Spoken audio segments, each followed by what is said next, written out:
Comecemos com um experimento mental. Pense na última vez que você viu um truque de mágica incrivelmente bem feito. Um objeto atravessando uma parede sólida ou uma moeda desaparecendo no ar. Seu queixo caiu, certo? Sua pupila dilatou. Sua respiração parou por um segundo e seu batimento cardíaco mudou. Mas e se nós fizéssemos esse mesmo truque de mágica para um bebê de apenas 3 meses de idade?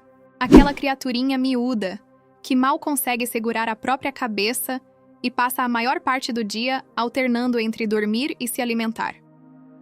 Ela notaria? Ela saberia que a realidade de alguma forma foi quebrada? Durante muito tempo, a ciência acreditou que não. Historicamente, nós olhávamos para os recém-nascidos como lousas em branco, tábulas rasas ou, sejamos honestos, como adoráveis esponjas completamente passivas. Acreditava-se que o mundo para eles era apenas uma confusão ruidosa de luzes e sons. Em termos evolutivos, o ser humano nasce tragicamente prematuro. Enquanto um potro consegue se levantar e correr poucas horas após o parto, nossos bebês precisam de meses apenas para conseguir rolar no chão da sala. Essa imaturidade física extrema nos enganou por séculos. Mas vamos mergulhar no que está acontecendo sob aquele crânio minúsculo. Aos 3 meses, o bebê está passando por uma explosão biológica invisível a olho nu. Grande parte das calorias que ele consome do leite vai diretamente para alimentar uma usina neural em ritmo alucinante.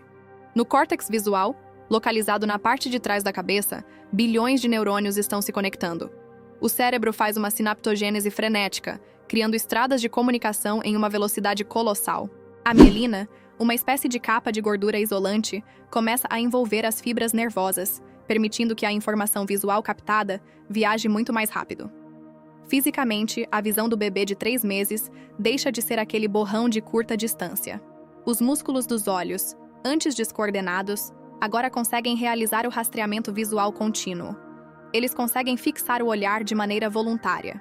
E é exatamente essa capacidade mecânica e neurológica que nos permite medir algo fascinante: o tempo de fixação visual.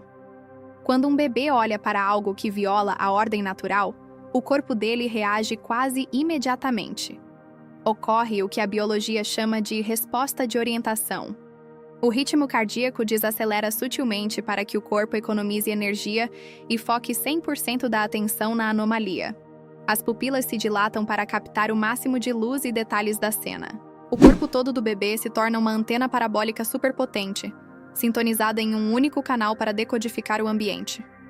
Eles não têm cordas vocais maduras nem vocabulário para dizer "Uau, isso é fisicamente impossível". Então, eles usam a única ferramenta física que a biologia lhes deu neste estágio: o olhar fixo e ininterrupto. E esse olhar biológico é a chave mestre para um universo oculto. Por que essa maquinaria física, os olhos que rastreiam e a pupila que dilata, não é apenas um reflexo automático? Ela é a ponte exata por onde a biologia bruta atravessa e se transforma na mais pura construção da mente. A virada cognitiva aos 3 meses é silenciosa, porém monumental. Se na biologia o cérebro estava esticando seus fios de energia, na mente, o bebê começa a atuar como um pequeno físico teórico. A mente processa a realidade não apenas absorvendo passivamente as imagens, mas construindo ativamente hipóteses. A lógica começa a erguer seus primeiros pilares. Nós costumávamos pensar, guiados pelas imensas teorias clássicas do psicólogo suíço Jean Piaget, que os bebês não tinham o conceito de permanência do objeto até muito mais tarde, perto do 1º ano de vida. Piaget acreditava que, para um bebê pequenino, se um objeto saísse de sua vista, ele simplesmente deixava de existir no universo. Mas foi aí que a psicologia do desenvolvimento deu um salto espetacular com o paradigma da violação da expectativa. Vamos detalhar o experimento icônico e elegante liderado pela pesquisadora René Baillargeon na década de 1980. Imagine um palco em miniatura. A bebês de cerca de 3 meses e meio era mostrada uma ponte levadiça, semelhante a uma tábua de madeira, que descia e subia em um arco de 180 graus, deitando no chão de ambos os lados. Os bebês olhavam para esse pêndulo até se habituarem, até o cérebro dizer: "Ok, já entendi a regra, isso ficou chato". Então, a pesquisadora colocava um bloco sólido e visível de madeira atrás da ponte. Em um cenário, o evento possível, a ponte subia e parava exatamente onde deveria bater no bloco. No segundo cenário, o evento impossível, Executado astutamente com espelhos e alçapões invisíveis, a ponte subia, não encontrava resistência e continuava seu movimento, parecendo atravessar o bloco sólido de madeira até deitar de forma plana no chão. O que aconteceu na mente deles? Os bebês olharam significativamente por muito mais tempo para o evento impossível. A resposta de orientação disparou ferozmente. Cada milissegundo extra de olhar fixo era um dado estatístico gritante na ciência, provando que eles estavam genuinamente chocados. Por quê? Porque para se surpreender com algo invisível sendo magicamente atravessado, a mente do bebê precisa saber de antemão de duas verdades complexas. Primeiro, que o bloco continuava lá mesmo oculto pela ponte, a tal permanência do objeto. Segundo, que dois objetos sólidos não podem ocupar o mesmo espaço simultaneamente. As leis da física básica. É deslumbrante pensar que, muito antes de saberem pegar um cubo de montar com as mãos de forma coordenada, eles já conhecem as propriedades de solidez desse cubo. A mente do bebê funciona como um canteiro de obras incansável. Eles estão lançando os alicerces invisíveis da física no seu terreno mental. Cada olhar chocado para um evento impossível é um novo livro indexado na sua biblioteca interna sobre as regras fundamentais do cosmos. O cérebro atua como um arquiteto exigente avaliando as vigas de sustentação da realidade. Se uma viga parece ceder à mágica, os alarmes da cognição soam. Essa fundação, contudo, possui um limite se não for compartilhada. A física dos objetos é apenas o primeiro rascunho de quem nós somos. A verdadeira complexidade da nossa espécie se revela quando percebemos que a mente, por mais brilhante e lógica que já seja aos 3 meses, nunca funciona de maneira isolada. Para que esse canteiro de obras floresça, ele precisa urgentemente do outro. Quando o bebê de 3 meses arregala os olhos diante de uma ponte levadiça que desafia a física, um fenômeno mágico secundário e profundamente humano costuma acontecer. Assim que o choque cognitivo passa, ele desvia o olhar da cena e procura imediatamente o rosto do adulto mais próximo. Essa é a intersecção belíssima onde a cognição analítica encontra o vínculo social.